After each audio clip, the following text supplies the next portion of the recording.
When I walk into a room, I don't step out of line. I'll pay my respect to you all the time. You won't catch me fronted or sitting in line.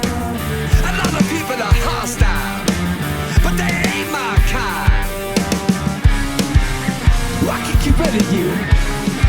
You're out my mind. I step ahead of you all the time.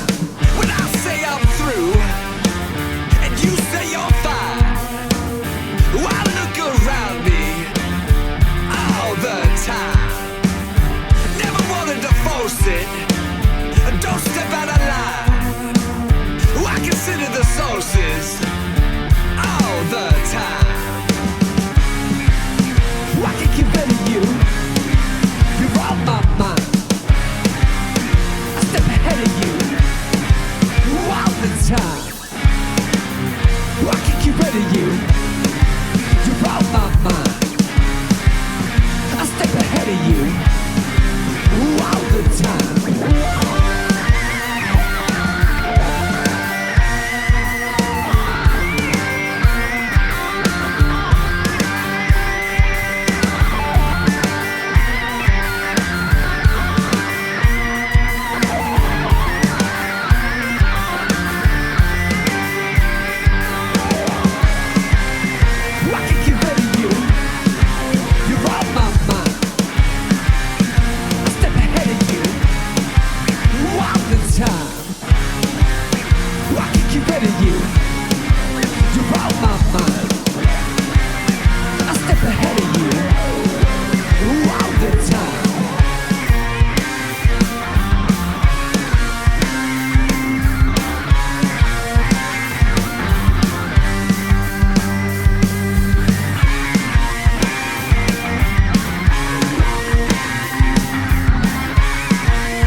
So we were kind of. Hey, that's all right.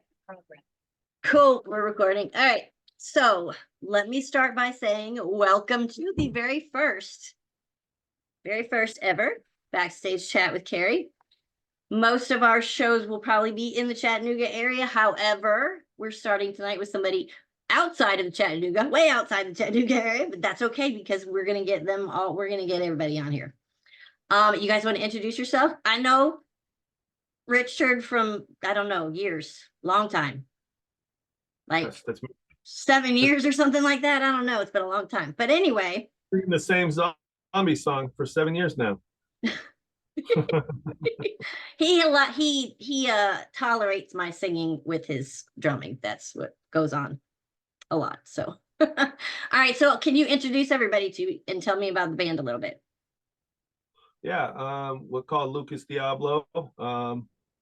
I am drummer Richard again. I love to sing, but I don't sing in this project because we got one singer and he's way too much for us. That is Christopher Lucas over here.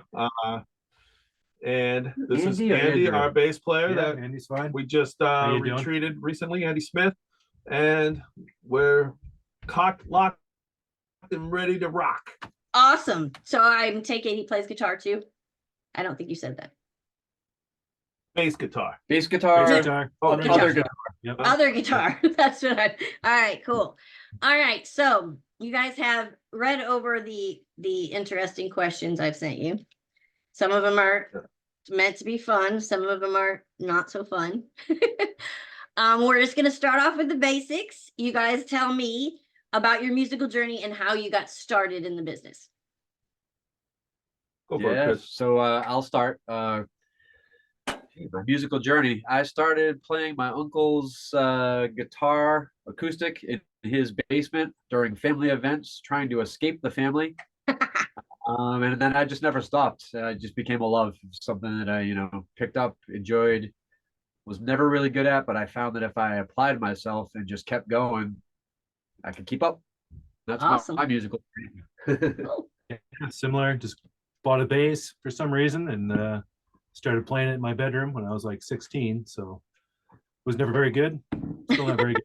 Starting to figure it out 30 years later. So You know, That's like a theme with us. happens. So we're just figuring this out. Yeah. In our 50s. And I started. I'm almost at the 60 mark myself, so I know what you mean. Richard, what is your story? I started playing the drums because tap dancing was just a little bit too out of time, the type Yeah. as well. And it doesn't hold pants up like it used to. So I had to get behind a drum set where you can't see half of my disgusting, ugly body, but Oh my my great smile that I have. That's right. It's charming How about you? personality. Yes. Yes. Yeah. My sisters were going to get instruments, so I begged my parents to get me a drum, and I should have had them get me a piano instead. Why is that? I don't know. You can do more with a piano. You can't hide behind the piano. I know, but you can't do any like solo drumming musical acts, I don't know. I could watch Neil Peart play drums alone Oh. all day long. But Anyway, all right. So, what inspires you guys' writing process? oh, easy, yeah. easy writing process. Easy writing process. I'll inform a little more. Yeah. Is I think my personal experience is I've been in a lot of bands that were on the heavier side of things. Right. Although I really truly enjoyed that music and played a lot of that. Every time I'd bring someone to a show, the number one thing they'd say is, "Wow, you guys are really good, but whew, that's a little aggressive or that's a little much."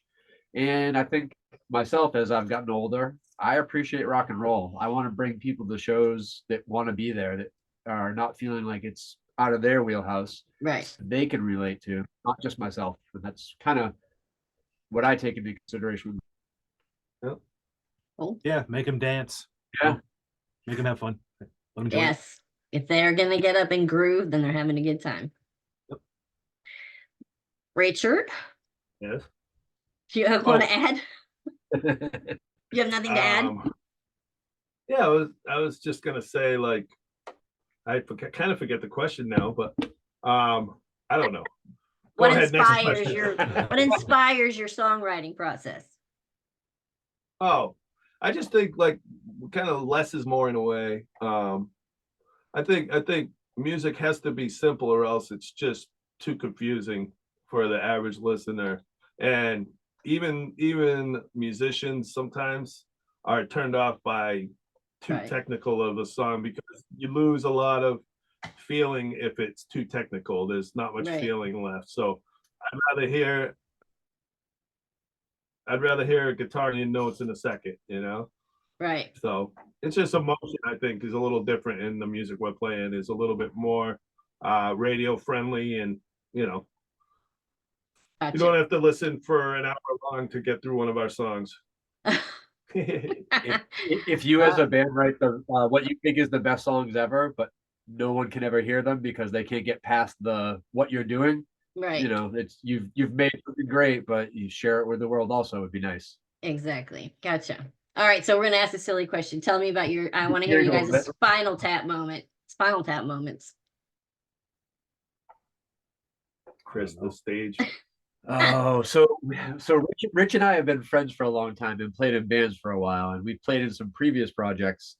I had a stage falling off moment. Well, I guess I would say a series of moments. So no. we played about 3 or 4 shows in a row where I had fallen off a stage or fallen behind a stage. And I think it got chalked up into me maybe drinking sometimes. I don't think that was the case, but it was interesting though. So I had actually fallen within 2 weeks of each other, fallen off the front of one stage, made a great recovery, by the way, and then played a solo with a sore elbow. And then the week after that, we were playing at a place out in Boston, Massachusetts, and I fell off the back of the stage. Oh, great. Maybe because I was so cautious about the front of stages. Front of the stage, you were a little too far back. What just happened? I was like, I'm gonna go back here, see what. There's probably a middle somewhere. You could, find that. I watched Danny Joe Brown fall off the stage, and he was drinking though, so that's same. It's good. Guys, anything else? Andy? No, just keep turning it louder until you can't hear anything.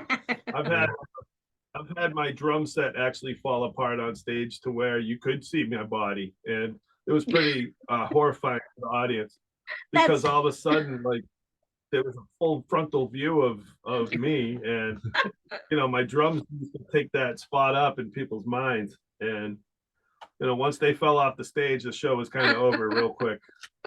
That's funny because I was actually filming another band that was at their little practice area the other night, and his drums fell, and it was on camera as it slowly just in the cymbal just kind of went. Oh yeah. All right, so this is an interesting one. If you were stranded on a desert island with only one instrument, what would you choose and why? An organ. I mean, a piano. The organ would already be there, but a piano to go with the organ.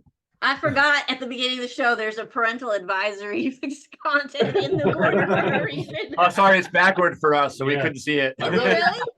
I didn't say anything about it there. Is it really backwards? It was. Yeah, I had to flip it because it was backwards on the net. So with my luck, it'll show it backwards on the video. It's all right, whatever. Anyway, all right. So stranded on a desert island. Besides the organ and the piano, I take drums, play them really loud. Hopefully, someone will hear me and come rescue me. yeah, there you go. There you go. That I makes think I'd sense. actually still pick a guitar. I don't know Yeah. why, but it's the instrument that I've always just kind of gravitated towards.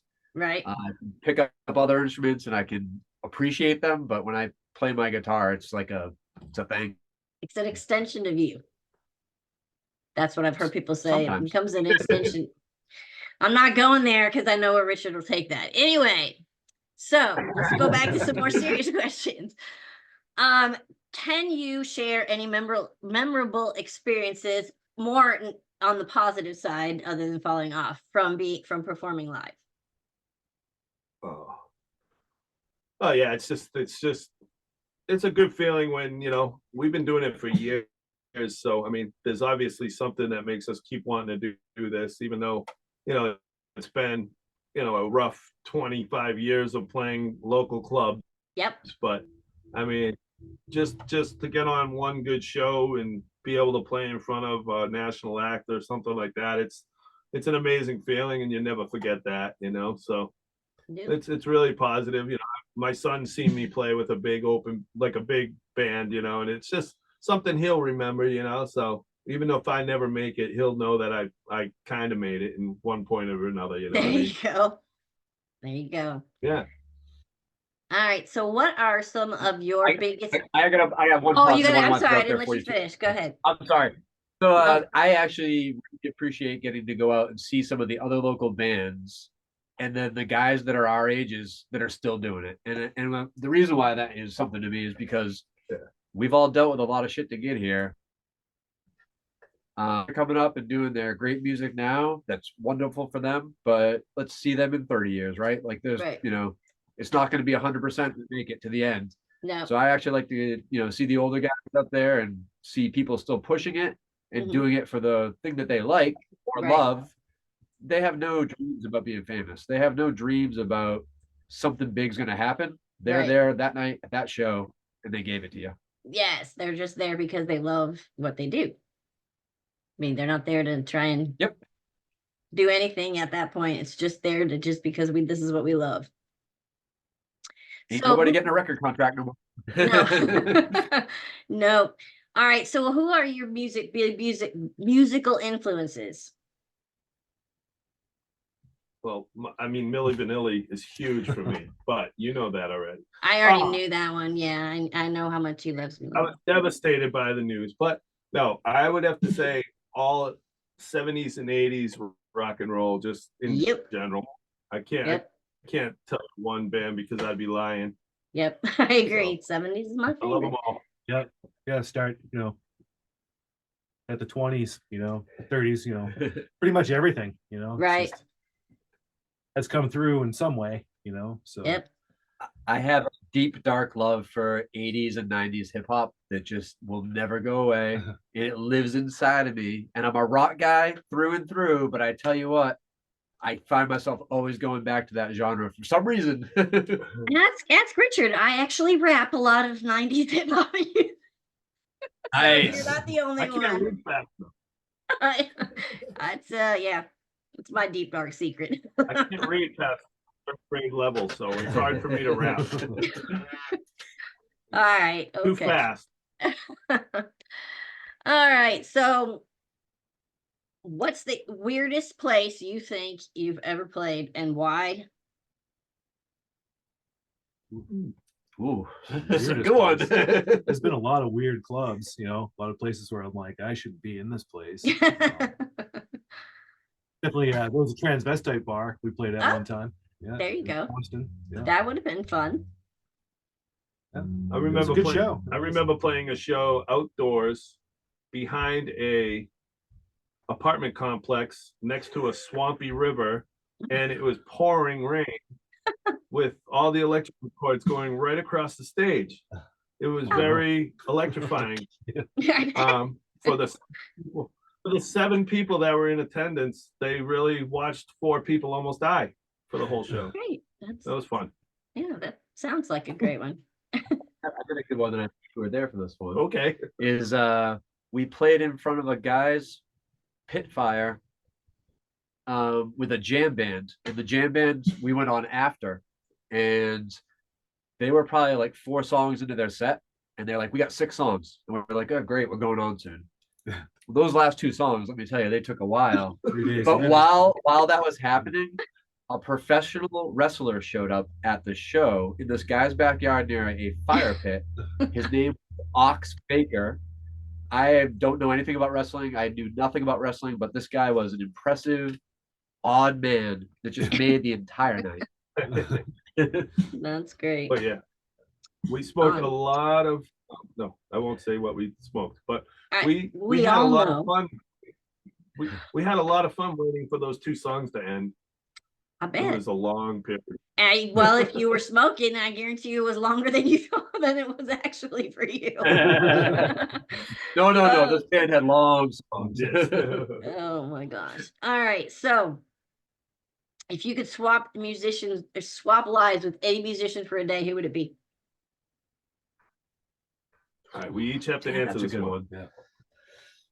I thought I had a good one. I think I'm going to pick David Gilmour, so then I can go beat up Roger Waters. Okay. Well, there you go. There's a good reason. Oh my. Oh.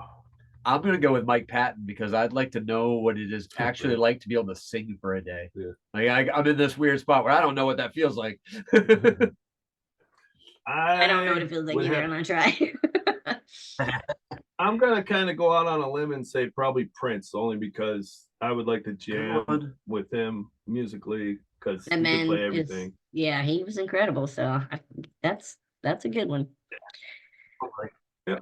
All right. What do you hope listeners take away from your music? Now you kind of touched on that, but is there anything like specific that you try to put into your music, some sort of theme or influence that you try to portray? I'll speak on this one just a little bit because I do write a lot of the lyrics, but there's always a story in my head, but I don't want that to be your story. Right. So when I write a song, I try to write my story, but I don't want it to be just my story, right? Because when you hear it, you have no idea what I'm thinking. Nobody else knows what I'm thinking. But I want the words to mean something to people. So if you get your own story out of that. That's kind of my theme, honestly, is, I have them to write something to because think that's what about. I know. Yeah. Yeah. And then, I have no control over who hears it, when they hear it, or what they're doing or how they're feeling. Right. It might be a totally different song to them.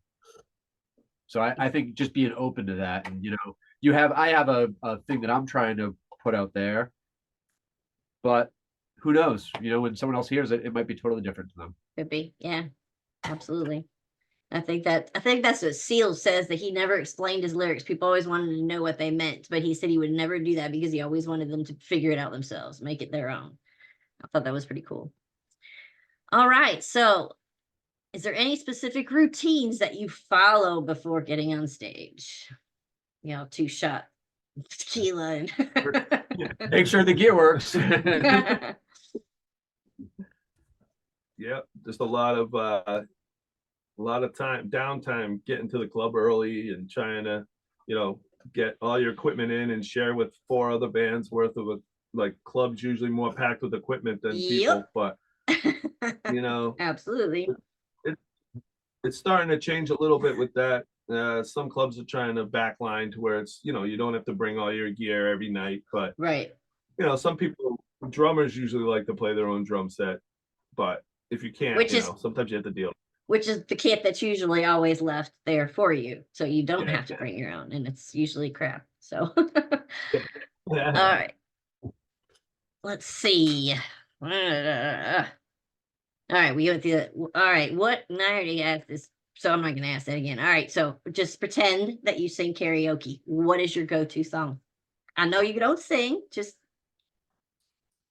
Richard does. Oh, I mean, girl, it's true. No, I love Millie Vanilli. Really is your favorite, huh?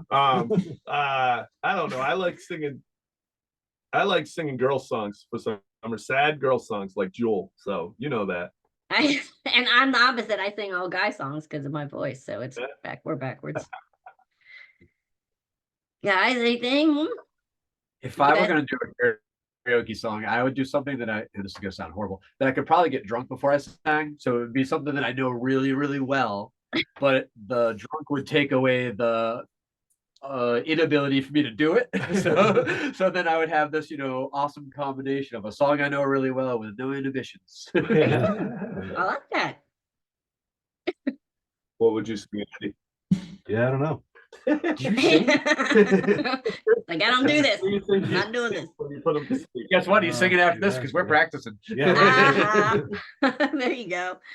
What is the most bizarre request you've ever had from a fan? And go there, whatever it's been. Go. One time we got off the stage and I literally had a girl say, "Can I please lick the sweat off of you?" Oh my that was it. My mom had to leave real quick. And then Rich's mom got kicked out. Yeah. My mom left. Oh, God, Rejection. Took me a minute and that went right over my head. Oh my God. No. I remember that girl. That was a weird one. She didn't like my sweat, so she was asking for Chris's sweat. Drummers are too sweaty, I guess. I don't know. Yeah. All right, guys. Anybody else have a strange fan encounter? Someone asked me to teach him how to play bass, and I was like, I don't know if I can do that. I'll tell you one thing. Over the years of playing, probably when I was really young, I remember going to Chicago to play some shows, and we had demo tapes back then, and we met this girl at a CVS department store. We gave her a demo tape, and a couple weeks later I went back to Florida where I was living, and I was at a party, and the girl was at the party, and she's like, "I know you," and I'm like, "How do you know me?" And she's like, "You gave me a CD in Chicago." So it was like, it's What? pretty small world. That pretty crazy that you can meet someone in a state 6-7 states away and then live in the same state and go to the same party. Well, funny story. I had a party when I was 15 in Missouri, and I moved like a month later. I think you know the story. And I get down there, and I'm in my math class. The teacher's introducing me, and this guy stands up in the corner and goes, "I know you. You're the one that had that party that got busted. I was there." And I was like, "What?" Nice. Hey, great. Just followed me. Oh, yeah. Anyway, so let's see. If you could collaborate with any other musician, who would it be? You I would this is a weird one. So I'd go with Rob Crow. I don't even Okay. know if everybody knows who Rob Crow is, but he is a phenomenal musician, singer, artist, and he plays in a lot of different bands. Pinback, The Ladies, there's a bunch, but I think that would be the person that I would want to collaborate with. I'd like to play with Jimi Hendrix. I know he's dead. Oh, Damn it. that would Bring be him in the wife, you know, that would be fun. yeah. And I'm gonna say one that I still have a chance. Nuno Betancourt.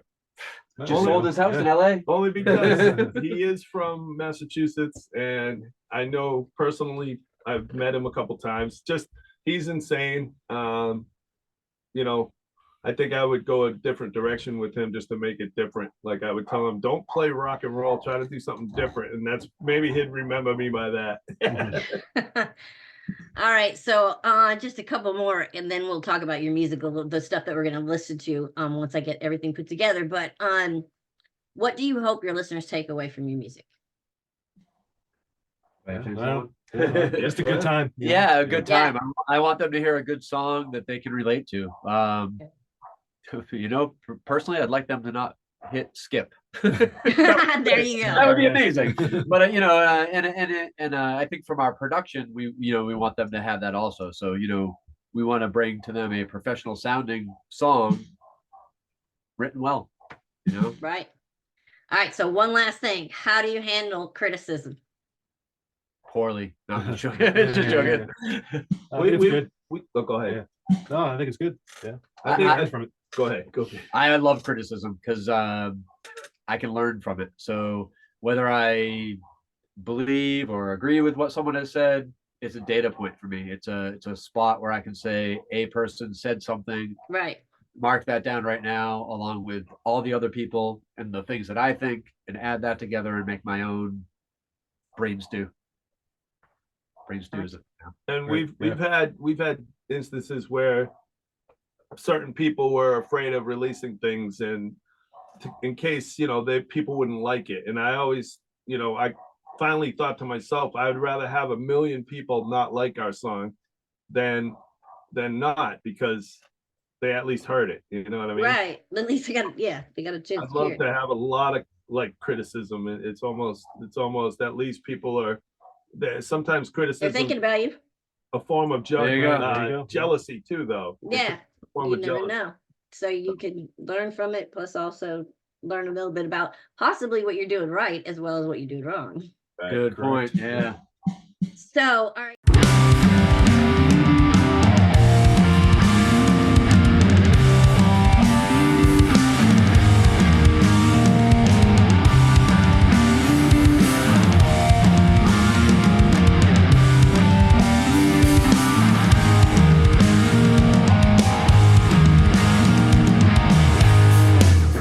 I haven't seen the sun in weeks. Not even sure I care. Living in no place for the weak. Nobody said life's fair.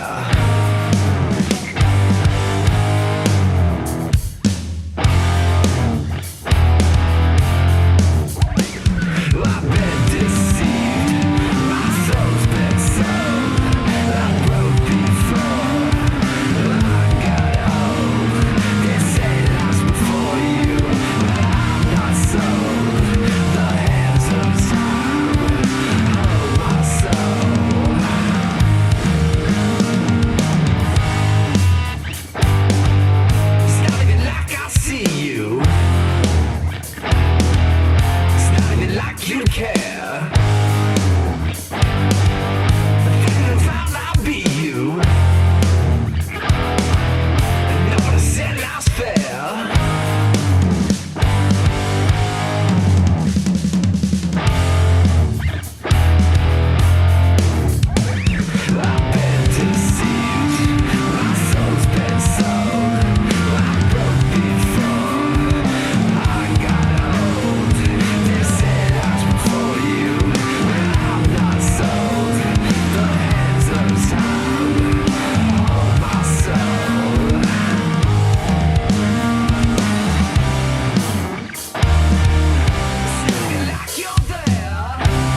Bye.